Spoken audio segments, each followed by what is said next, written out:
Welcome to the Industrial Talk Podcast with Scott McKenzie.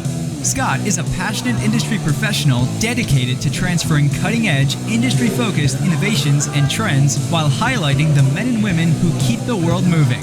So put on your hard hat, grab your work boots, and let's go. All right, once again, welcome to Industrial Talk, the #1 industrial-related podcast in the universe that celebrates industry professionals all around the world. You are bold, yes, and you are brave. You dare greatly, you innovate, you collaborate, you solve problems. That's why you're making the world a better place. We are broadcasting Xcelerate 2024 here in Orlando, Florida. It's a buzzing. You'll hear the buzz in the background. A lot of people walking around. Now they're in this session, but it got busy there for a moment. All right. Anyway, in the hot seat, we have a gentleman by the name of Jay Hack. He's a bigwig with Fluke. How about that? He's got a lot going on. Let's get cracking. So there. How you doing? I'm doing all right, Scott. How about yourself? Were you here last year? I was here last year, but last year I lost my voice, so I was a mute during the conference. Too much shouting in the pre-conference, I guess. Shut them.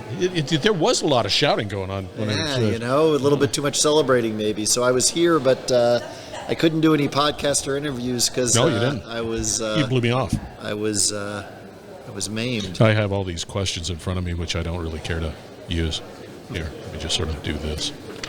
Questions. Right there.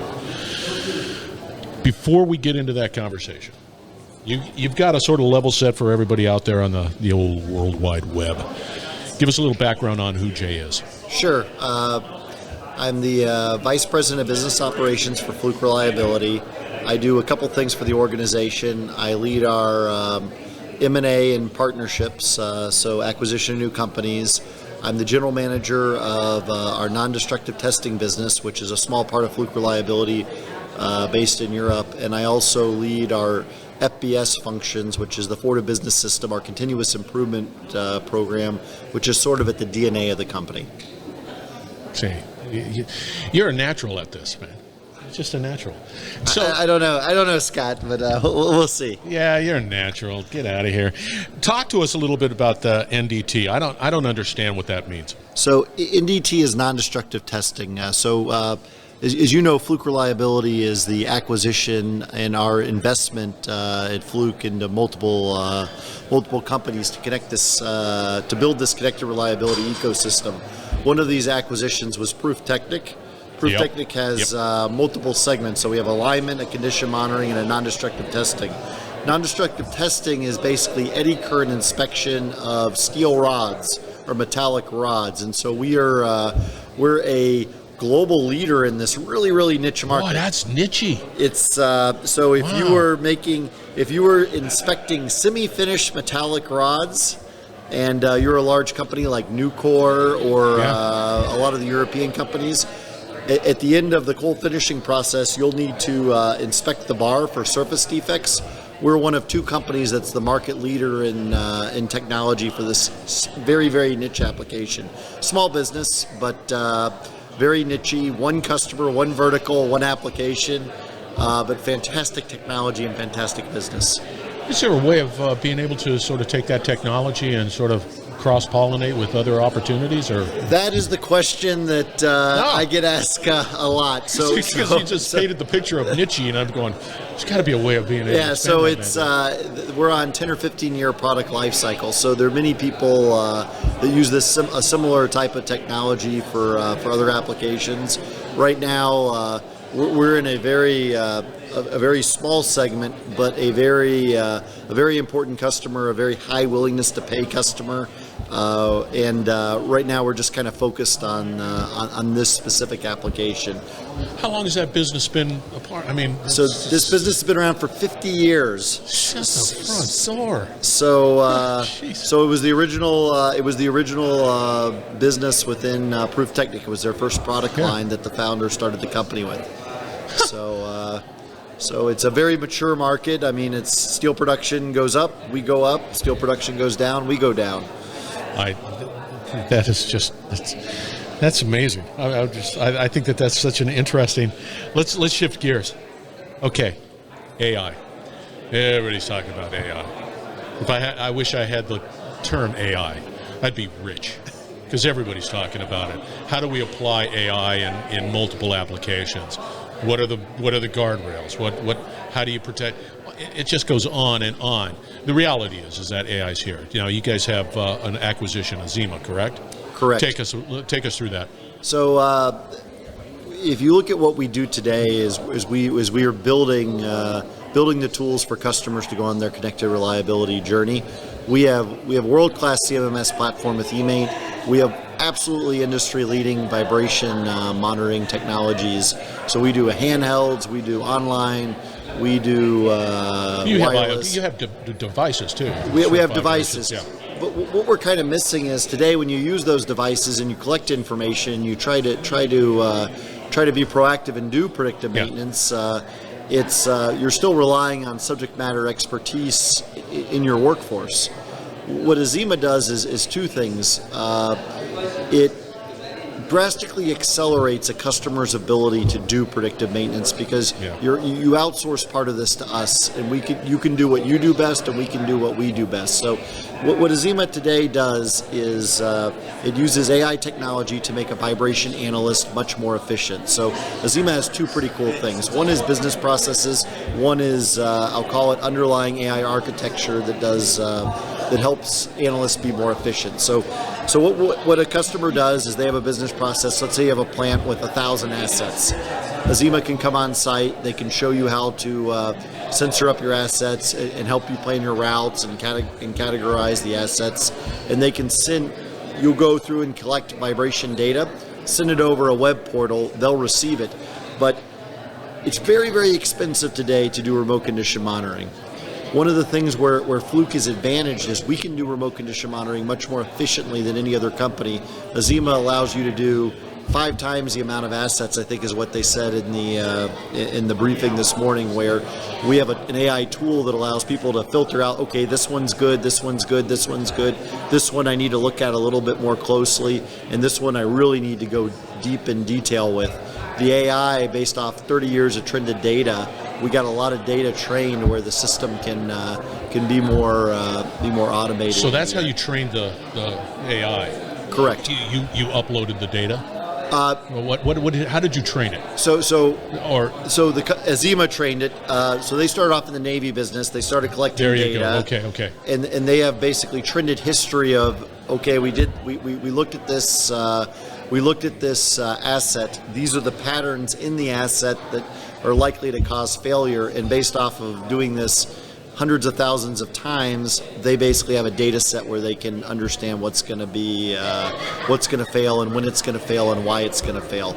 It's not generative AI. I should be clear. It's an expert system, which is more of a legacy AI, but it's still under the same umbrella. So that's pretty good. That's a plus, because typically companies are coming in and they're saying, okay, we need AI. Everybody's saying that. Okay, we need AI in some way, and we need to apply AI into our managing of these assets and to figure out, the tsunami of data, where are the nuggets of truth, and where is it just the data's just a mess. Meaning just I don't need it. I could just push it aside. But you have with Azima a trained model. Yes, and it's not fully automated. I want to be clear. It's a human still interfacing, looking at it. But if you think of like an Excel spreadsheet, or like makes someone who's doing financial modeling more efficient, this tool makes a vibration analyst orders of magnitude more efficient. So a customer today, let's say you have a food and beverage manufacturer, and they have 500 assets in their plant they want to monitor. They can come to us. We can go within a period of 3 to 6 months, go do an on-site survey, show them what sensors they need in their facility, show them the routes they need to do, and they can start very, very quickly sending us information and getting a monthly or biweekly or quarterly report, whatever they want and is appropriate for their assets. But that can happen very, very quickly. You don't have to go out and hire a bunch of vibration analysts. You don't have to build a whole program. You can hire us to do that, and that's pretty cool. That is interesting. I've never heard that approach. Where are you at with Azima? When did that acquisition occur? So the acquisition occurred in August 2023, so it's still relatively new. And what's really interesting is it's like I mean, most acquisitions are very challenged, but this is center of the playing field. I mean, it's an extension of our current offering. Same customer base, same call point, and very value-added solution. So we've had a lot of interest already. The acquisition is already ahead of expectations of where we thought we'd be 6 months in. So if I was a customer and I'm already e-mate up and I've got my devices all pulling data, how difficult is it to pull in that Azima? So today we're still it's not fully integrated yet. This process is probably a year away from being fully seamlessly integrated in a concise manner. But we can basically today, depending on what you have, we can go do in a 3 to 6 month program and get Azima up and running in its traditional form. Eventually, as it becomes further tightly coupled with our legacy solutions, you're going to see that continue to decrease and basically be an adder for our current products. Where do you see it going? Like, what's the future expectation? I see what you're doing today, but there's always that strategic component about, okay, we got Azima, it has this capability. Where do we see it going? Sure. So if you think about the realm of connected reliability, we have basically 2 anchor points in our workflows today. We have the CMMS platform, so we can manage your maintenance program and your work order program. Right. We have predictive maintenance, which basically you're managing a program. Ahead of that, we can help you get ahead of the game and tell you where failure's in. We're going to look at basically expanding that further and also deepening it. So things that would be interesting to us, and we have a lot of partners here that we're going to continue to explore. So we're trying lots of things. We have 4 partners here at the conference, and we're meeting with customers. I'll give you a few of the categories. One of the things is we do predictive maintenance. We do maintenance platform. What about spare parts and maintenance spare parts? That's a natural extension. I mean, we know when something's going to fail. We can tell you what part's going to fail, and we can manage the work order. Can we actually facilitate the delivery and stocking levels? So we can continue to expand this further and further. And we may not do this ourselves, but we're always looking for partners to help us do that and help customers. So during this conference, we have these partners we're testing with customers. Another category we're looking at, connected worker. You've heard this everywhere. Augmented support for workflows. So we have predictive maintenance. We have workers. Can we help the worker better do his job when he's sent out to repair something that our predictive maintenance caught and that CMMS is using to manage and prioritize that work order? Can we make that worker more efficient? And so that's something we're looking at. We got a partner here this week where we're testing to see if it's the right partner and the right fit. And it's pretty cool. I think we're going to find we're going to have some success with a couple of these. So this thought came to mind. It's not just the device that Azima can I upload data into Azima? Just let's say I'm a vibration tech and I've got my handheld whatever thing and I'm taking vibration or a thermal imaging or whatever it might be. Can Azima handle pretty much any type of, or is it?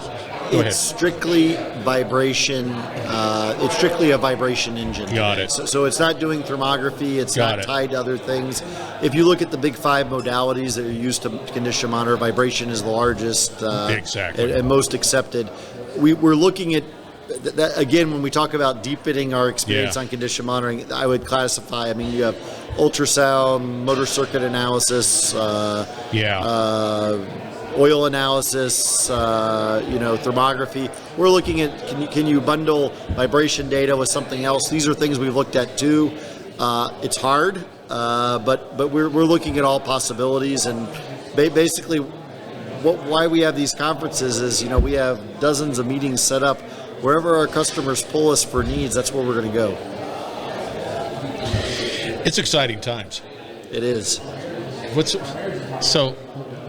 anything on the horizon that you could share with us, or is that just this is what we're exploring right now? So I mean the partnerships. We'll see what the result is out of the end of this. But hopefully, what we'd love to do is to be able to have some partners as things build, and hopefully we have a cool ecosystem.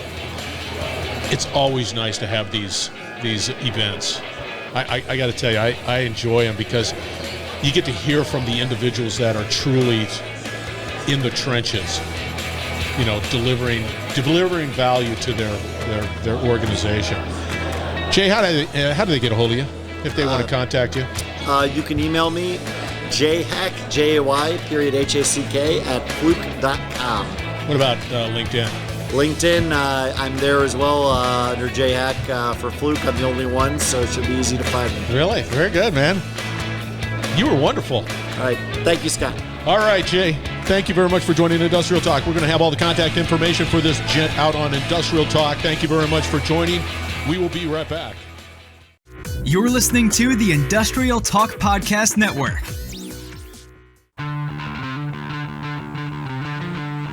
That's Jay, delivering the lumber. Fluke Reliability is the company. Xcelerate was the event. And I'm looking at a stat card right there, stat card, LinkedIn stat card. And it's chock full of great information. You need to connect with him. Put that on your to-do list. Connect with Jay. Or just go out to Industrial Talk because we're going to have the link for Jay out there on that platform.